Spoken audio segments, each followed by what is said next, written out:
Hello and welcome to the AgCulture Podcast, where we share insights about the future of agriculture. Each week, we dive into the stories, technology, and ideas shaping a sustainable and profitable future for farms and rural communities alike.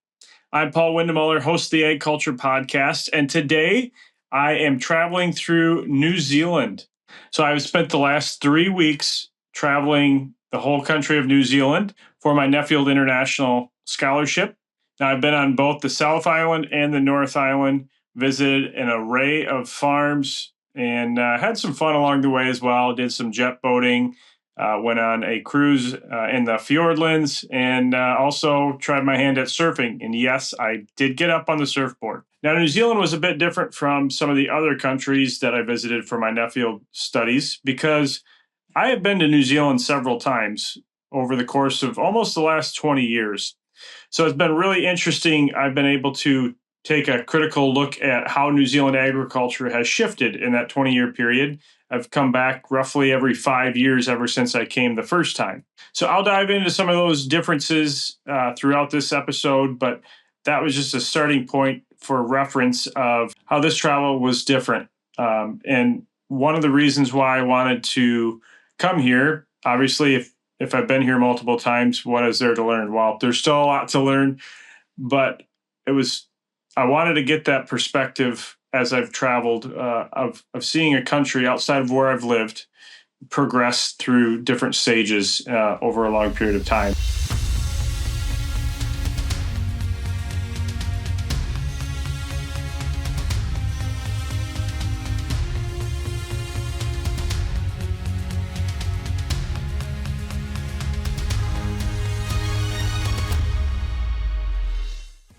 So I'll just take you through a real quick overview of my travels here. So I did get to meet a couple of former podcast guests, Carlos Beggary, who was with me in Brazil, who's a fellow scholar from New Zealand, as well as Peter Templeton.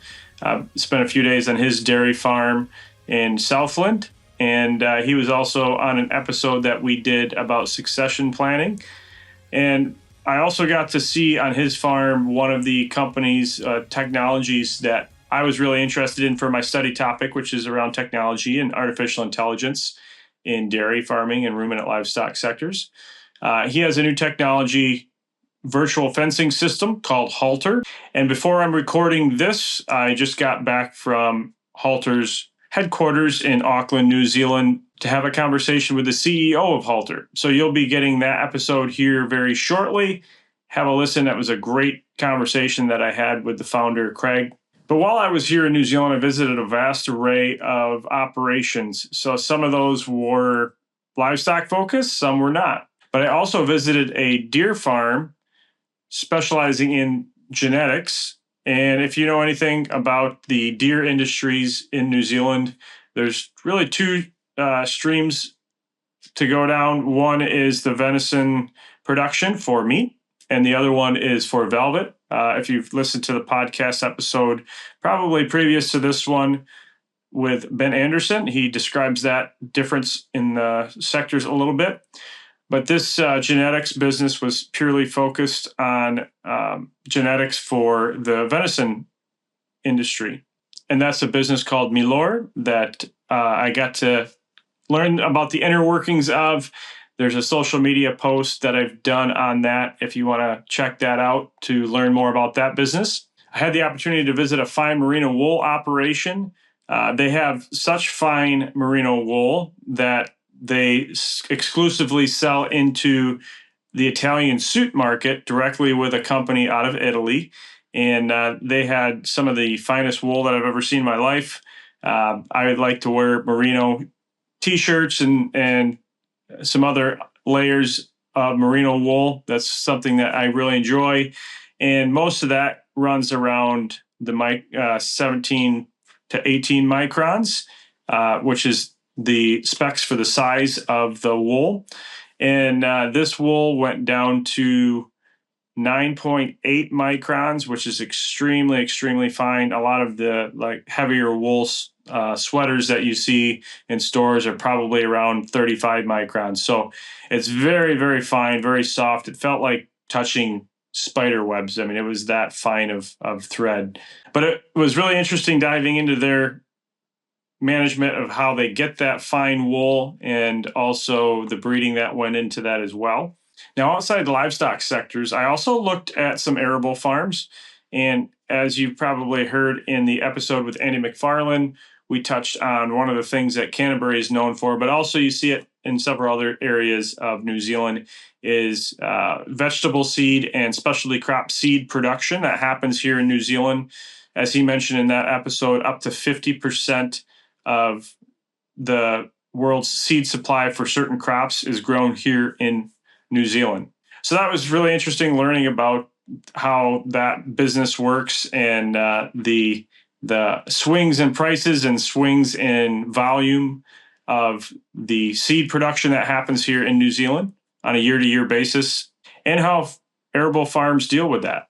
Now, right now, I'm recording this and visiting New Zealand in the summertime, which is January, February. The wheat and barley were just turning gold, and it was beautiful to drive around the countryside and see these pretty hefty crops of wheat and barley compared to what I'm used to seeing in the Midwest of the U.S. So that's the real big grain production that you see here in New Zealand, but you also see some corn or maize production, predominantly for the feeding into the dairies for silage. Now, some of the most fascinating farms that I got to visit were things that I know very little about, which are some of the fruit crops that are grown here in New Zealand, especially kiwi fruit. That was something I spent a few hours on a kiwi fruit farm here yesterday and really enjoyed learning the whole process and how that industry has developed here in New Zealand with the company like Zespri that really controls that market and provides a lot of value to the growers. Now, that was a crop that I didn't realize how much actual labor went into it. There's a lot of labor that goes into growing kiwi fruit, but also how that labor is structured, more like a California style specialty crops, with labor being brought in with specialized workforces that were trained on specific tasks in the kiwi fruit orchards. I also got to see some forestry operations, which again, I went a little bit more in depth on the episode with Ben Anderson on. So if you're interested in hearing about the forestry sector more in depth, listen back to that episode. And lastly, I got to see a new state-of-the-art apple orchard that was predominantly for the fresh pack market, exported. It was probably one of the most well set up, well managed apple orchards that I've ever been to in all of the world. It was quite impressive, and to hear about some of the technology that they've adopted on their farm and that they're trialing as well, such as robotic mowing and spraying at the same time, and also how vision learning can be used to do apple counts, can be used to color and see how the quality of the apples are changing in real time. So that was really impressive. But I also really enjoyed some of my other visits to some of the companies that are based out of New Zealand. One of those, again, I mentioned was Halter, which I'll be doing a separate episode on, as well as Fonterra, which if you're in the dairy industry, you probably know Fonterra very well. They've been one of the big market powerhouses in global dairy marketing. They are the biggest co-op in New Zealand, a dairy co-op in New Zealand. They market the vast majority of milk in New Zealand, although since I've been here last, they've had more competition come in. I believe there's 13 other companies and co-ops that are now in New Zealand besides Fonterra. So that was interesting to see how that's developed since I've been here over the last 20 years. When I first came, that was really at the beginning of Fonterra's journey, when there was very few other players in the market. I think at that time there might have been 2 or 3. So that's really changed the game for Fonterra and how they are providing value to their shareholders. And that's a conversation that I had with the people that I spoke with at Fonterra. We also spoke about some of the challenges that New Zealand is facing, especially in the dairy industry. And that's kind of the next point that I want to hit on is what were the major challenges that I saw in not just the dairy industry, but all of agriculture in New Zealand. Now, I heard this from many people that New Zealand is in a recession right now, and they are seeing a turnaround in the commodity sectors with prices starting to come back, but they really still are in a recession, in a financial recession. Now, I think that's really multifaceted. Of course, there's some the COVID hangover of the inflation that everyone's really seen around the world, but they've also seen a lot of regulatory pressure, especially on the farm side of things, that have put high constraints on ag land use changes, as well as foreign investment coming into the country to provide liquidity for some of these farm sales to allow the previous generation to pull out some of their equity and retire. A lot of it is New Zealand really feels the effects of the Chinese economy. It's very much tied to China and Eastern Asia. And as those economies have been in more of a recessionary period, New Zealand feels that effect. That's also the other big challenge that New Zealand faces is with the tensions between the US and China, they are kind of pulled both directions. China is obviously a major trading partner for New Zealand agriculture, and they really, really rely heavily on that. But they also rely on the protection and partnerships with the US. So they've been pulled in two different directions, and it felt like from the outside, New Zealand has a real lack of direction right now because of that. They need to make a decision of where they want to go as a country. And they've had a change in leadership and government, just like many parts of the world have recently, including the US, of direction. So it'll be interesting to see how that plays out in the near future, but also how tensions de-escalate or increase between the US and China. Now, I heard many times throughout the years as I've traveled back and forth to New Zealand that every time the US or China sneezes, New Zealand gets the flu, and that's how big of an impact those economies and those powers have on New Zealand. Some of the other policy issues dealing with trade that I heard from several different people as I was traveling around was how New Zealand is meant to export raw commodities to get a good trade deal, but they're not able to export more value-added goods. So they can't really add value in the country to help lift the economy of New Zealand. They need to export the raw products in order to be able to have access to some of the markets that they're in. Another real challenge that New Zealand has is a lack of infrastructure. There's only 5 million people here. A lot of tourists come every year. We had that's something that I've noticed was there's a big escalation in tourism and how busy things were since the last time I was here.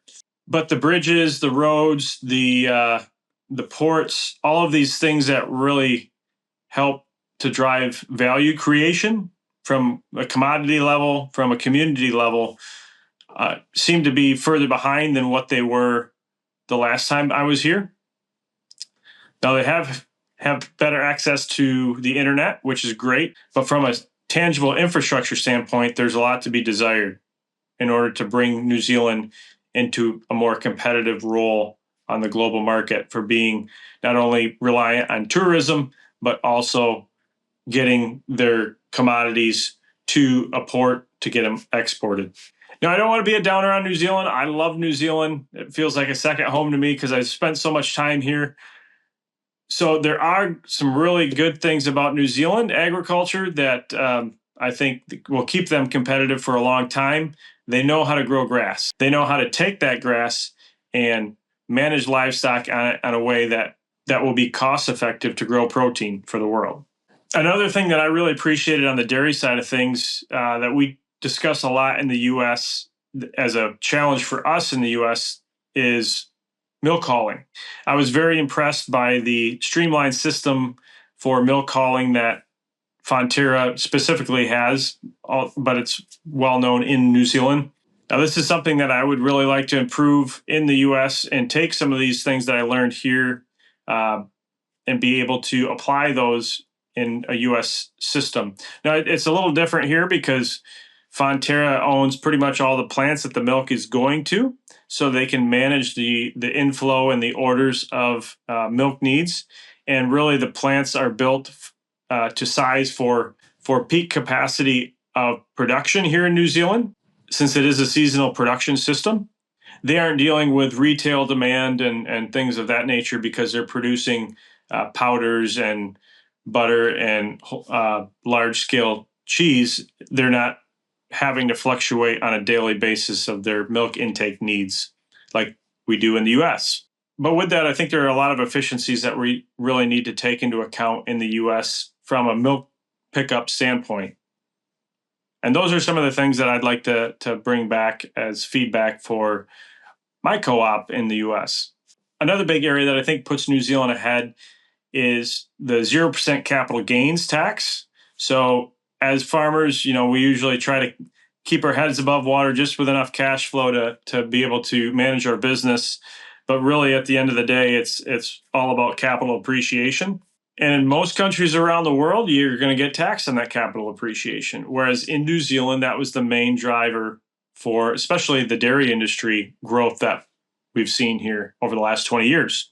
I was also really impressed with the high adoption rate since the last time I was here in 2019 of technology, specifically in the dairy industry and other sectors around water use efficiency management systems, cattle hardware for cattle management and monitoring. So I think New Zealand's really catching up in those areas to get more efficient at production, utilizing technology. Now, those are just some of the highlights of my trip here to New Zealand. If you want to check out some more of the regions in detail, I have been doing a lot of social media posts, specifically trying to do at least one for each region of New Zealand that I visited and highlighting the agriculture from that area. So check that out if you want to see pictures, videos of what I've been up to here. I am just recording this in my hotel room before I'm heading out to the airport in the morning to head to Australia, which is next on my list. I'll be at the Australia Dairy Conference in a couple of days here, and I will be sharing more of my insights and travels along the way for the time that I'll be in Australia. So keep checking social media on that if you're interested, and I look forward to sharing more about my travels to Australia in the coming weeks. And as always, I really appreciate it if you would share this episode, share this podcast with anyone that you think would find interest in it. I hope you've gleaned a little bit of information from this episode. Sorry, it's just me talking, but I promise I'll have some more guests on very soon. Once again, I'm Paul Windemuller, and tune in next week for another exciting episode of the AgCulture Podcast.